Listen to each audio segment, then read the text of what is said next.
راجہ صاحب انفیکٹ ایک تو یہ ہے کہ اب ہم کیا تصور کریں کہ آپ نے اب مذاکرات کے دروازے بند کر دیے ہیں اور اب یہ حتمی فیصلہ ہو گیا ہے کہ اب عوامی احتجاج ہوگا، کیونکہ کہا جائے کہ 8 فروری کو اب تحریک انصاف ملک گیر مظاہرے کرنے جا رہی ہے، تو اب یہی راستہ باقی رہ گیا ہے کہ نہیں گنجائش موجود ہے گفتگو کے لیے اور شاید دوبارہ سے شروع ہو سکتی ہے؟ یہ سمجھتے شاید مذاکرات کے نتیجے میں ان کی حکومت چلی جائے گی. بھائی آپ یہ تو ابتدا تھی کہ آپ جوڈیشل کمیشن بنا دیتے، گڈ جسٹس دکھاتے، چیزیں آگے بڑھتی، اعتماد بڑھتا ہے، اور کیا اسے کہتے ہیں کہ انسان پھر کہتا ہے چلو آگے بڑھتے ہیں. لیکن خان صاحب نہیں چاہتے کہ سیاستدان بالکل ہی irrelevant ہو جائے. اللہ انہوں نے کیوں کہا کہ اپوزیشن کے ساتھ رابطے کرو، اپوزیشن کٹھی ہو، طاقتور ہو، پولیٹیشین طاقتور ہو، سیاست طاقتور ہو پاکستان کے اندر، آئین اور قانون کے مطابق رول آف لا ہو. پھر ڈاکٹر صاحب یہ بھی کہا جا رہا ہے کہ انفیکٹ تحریک انصاف اپوزیشن میں بیٹھی دیگر جماعتوں کو بھی انگیج کر رہی ہے، جس میں مولانا فضل الرحمان، ان کے ساتھ بھی پچھلے دنوں ملاقات ہوئی تحریک انصاف کے زعماء کی، محمود خان اچکزئی پہلے ہی ساتھ کھڑے ہیں، اسی طرح شاید اختر مینگل صاحب اور باقی لوگوں کو بھی انگیج کیا جا رہا ہے. تو کیا گویا کہ کوئی گرینڈ اپوزیشن الائنس اور پرو الائنس بنے گا تو وہ کیا پارلیمان کے اندر یہ اپنی مطالبات کو لے کے جنگ لڑے گا، یا آپ کے خیال میں پھر سڑکوں پہ جا کے وہ حکومت وقت کو ٹف ٹائم دے گا اور وہاں سے مطالبات کے حصول کی کوشش کی جائے گی؟ یہ جو احتجاجات ہوں گے وہ آئین اور قانون کے مطابق ہوں گے. آپ یقین کریں اگر یہ اجازت دیں اور رکاوٹیں کھڑی نہ کریں اور اس کو سیاست کو طاقتور ہونے دیں اور آئین اور قانون کے مطابق جدوجہد کو جو ہے نا جدوجہد ہونے طاقتور ہونے دیں، آپ سارے راستے بند نہ کریں. لوگ خوش قسمت ہے پاکستان کے لوگ بار بار آئین اور قانون کے مطابق موو کرتے ہیں، احتجاج کرتے ہیں، جلسے کرتے ہیں، سیمینار کرتے ہیں، جو بھی وہ کرے، لیکن یہ تو نہیں چاہتے. یہ خوفزدہ ہے اپنے عوام سے خوفزدہ ہے، ڈرے ہوئے سہمے ہوئے لوگ ہیں عوام سے. بلاخر ڈاکو اور چور ڈرتے ہیں، جس کے گھر پر ڈاکہ ڈالتے سے ڈرتے ہیں، لیکن اب ان کو اگر واپس کر دو تو راستے کھل جائیں گے آگے بڑھنے کے بھی. آپ یہ نہیں رکھ سکتے. اچھا ڈاکٹر صاحب انفیکٹ یہ بھی میں جاننا چاہوں گا کہ اگر حکومت اس دوران اگر اناؤنس کر دیتی ہے کہ آپ کے مطالبات کو مان لیا گیا ہے، بٹ یہ نہیں ہو سکتا کہ جو کمیشن کے ارکان ہیں وہ آپ کی مرضی کے ہوں، وہ حکومت وقت خود ان کا گویا کہ انتخاب کرے، تو آپ کو لگتا ہے کہ عمران خان صاحب کو، تحریک انصاف کو، آپ لوگوں کو یہ آپشن آپ کے لیے قابل قبول ہوگا؟ کیونکہ تحریک انصاف تو بار بار یہ کہتے رہے کہ سینئر ترین ججز میں مشتمل ہو، بٹ حکومت کا خیال ہے کہ یہ نہیں ہو سکتا. اگر بنتا بھی ہے کمیشن تو وہ پھر حکومت کا اختیار ہے جن کو اس پہ شامل کرے، تو کیا سمجھیں ٹھیک ہوگا؟ کہ ان کو اللہ نے اختیارات دیے. دیکھیں حاکمیت اعلیٰ اللہ کی ہے، اللہ کا یہ جب جیسے جج لگا رہے ہیں، کیا اللہ ایسے جج لگانے کی اجازت دیتا ہے؟ یہ تو خدا کے باغی ہے اس وقت.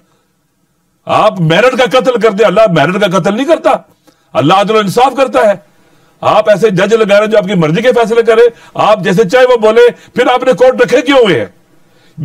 ہماری عدلیہ بھی ایسے ہی ہو گئی ہے جیسے ہماری پارلیمنٹ ہے. اچھا یہ بھی جاننا چاہ رہے ہیں آپ سے کہ اب گفتگو کے راستے تو آپ نے بند کر دیے ہیں، عوامی احتجاج تو 4-5 بار پہلے بھی آپ کر چکے ہیں.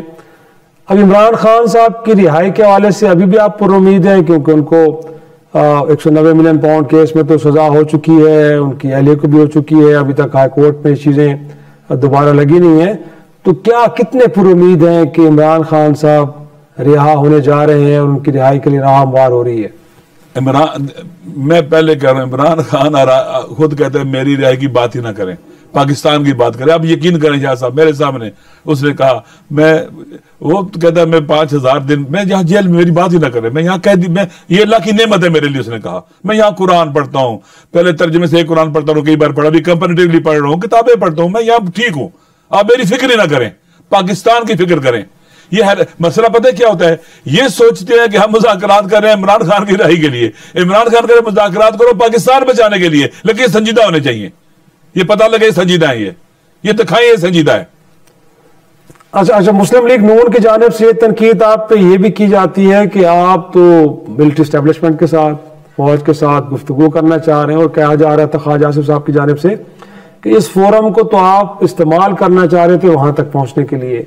حکومت کے ساتھ تو آپ نے اب یہ مذاکراتی چیپٹر کو کلوز کر دیا ہے، بٹ کوئی بیک ڈور گفتگو کیا آپ چل رہی ہے، یا اگر وہاں سے انگیجمنٹ ہوتی ہے تو تحریک انصاف ان کی قیادت اس کو ویلکم کرے گی اور چاہے گی کہ اسٹیبلشمنٹ کے ساتھ براہ راست گفتگو میں جایا جائے؟ دیکھیں پہلی بات یہ حکومت میں ہے، اسٹیبلشمنٹ قانونی طور پر بھی ایسے اگر سسٹم ہوتا ہے تو اس کی ڈیوٹی ہے کہ حکومت کو سپورٹ کرے، کھڑی ہو، مشکلات میں ساتھ دے، اپنا انپٹ دے حکومت کو۔ اپوزیشن بھی پاکستان کی ہے، ٹھیک ہے۔ پہلی بات یہ کہ واقعی یہ ایک بدعت ہے کہ پاکستان کے اندر مارشل لاؤ کا راستہ کھولا گیا، مارشل لاؤ کا ساتھ دیا گیا، عدلیہ نے بھی ساتھ دیا، اور پاکستان کے اندر جمہوریت کو، قانون کو اور آئین کو قتل کیا گیا۔ الیکٹڈ پرائم منسٹر کو پھانسی دی گئی، بے نظیر کو مارا گیا، آج تک پتہ ہی نہیں ہے کس نے مارا ہے۔ پاکستان کے اندر کتنے قتل ہیں، کتنے لوگ مارے گئے ہیں، کتنے لوگ مسنگ ہیں، پتہ ہی نہیں ہے کس نے مارا اور کس نے مس کیا ہے، کہاں ہیں۔ دیکھیں یہ چیزیں ایسی ہیں کہ میرے خیال میں ہمیں چاہیے کہ پاکستان کو ان حالات سے باہر نکالنا چاہیے، اور خان صاحب چاہتے ہیں پاکستان بچانا چاہتے ہیں، پاکستان میں رول آف لا چاہتے ہیں، آئین کی حکمرانی چاہتے ہیں۔ یہ سمجھنا کہ جیسے یہ خود ہیں، جیسے یہ اپنے بارے میں سوچتے ہیں، یہ بھی اسٹیبلشمنٹ کے ساتھ، اگر اسٹیبلشمنٹ کے ساتھ بھی کوئی بات ہوگی تو پاکستان کے لیے ہونی چاہیے، اور پاکستان کے عوام کے لیے ہونی چاہیے، رول آف لا کے لیے ہونی چاہیے، آئین کی سپریمیسی کے لیے ہونی چاہیے۔ سب کو بیٹھ جانا چاہیے، چلیے پاکستان کو آئین کے مطابق چلانا ہے، رول آف لا کے مطابق چلانا ہے، عوام کی مرضی کے الیکٹڈ حکمران پاکستان کو چلائیں گے آئین کے مطابق، اس پر آ جائیں۔ آپ کی بطور ایک اتحادی کے طور پہ وحدت المسلمین، کیونکہ اس اتحاد میں شامل ہے جو پوزیشن کا ہے، تحریک انصاف کے ساتھ کھڑی ہے، تو آپ کی سجیشن کیا ہوگی؟ کیونکہ آپ کو معلوم ہے کہ اس سے پہلے بھی مظاہرے، احتجاج، اس سے پولیٹیکل ٹیمپریچر بڑھا اور لوگوں کی جانیں بھی گئیں، معیشت کو نقصان پہنچا، تو وے فارورڈ آپ کیا سجیسٹ کرتے ہیں تحریک انصاف کی قیادت کے لیے، حکومت وقت کے لیے، کہ آگے بڑھنا ہے تو کیسے بڑھنا ہے؟ سافٹ پاور ہے عمران خان کے پاس، ہارڈ پاور اسلحہ گولیاں ان کے پاس ہیں۔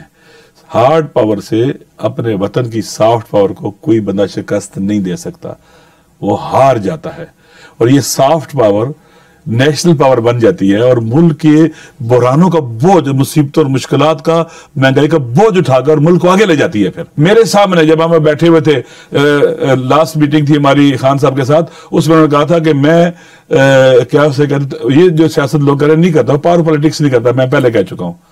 اس نے کہا میں پاور پالیٹکس نہیں کرتا ہوں، میں میری بات ہی نہ کرو، فکر ہی نہ، پاکستان کا سوچو، پاکستان تباہ ہو رہا ہے، اس کو جو ایک دغدغہ کہتے ہیں، جو اس کو جو ایک فکر لاحق ہے، وہ پاکستان کی تباہی اور بربادی کی ہے۔ کہ ایک طرف دیکھیں پہلے ایسٹ میں دشمن تھا، ویسٹ میں بھی دشمن بنایا جا رہا ہے، پاکستان کے اندر نہ امن ہی دیکھ رہے، ہمارے جوان مارے جا رہے ہیں، ہمارے بچے مارے جا رہے ہیں، ہماری فورسز کے جوان مارے جا رہے ہیں۔ پاکستان تو یہاں کہاں چلا گیا؟ آپ کے یہاں سے تقریباً بلوچستان نکلا ہوا ہے، تقریباً نکلا ہوا ہے۔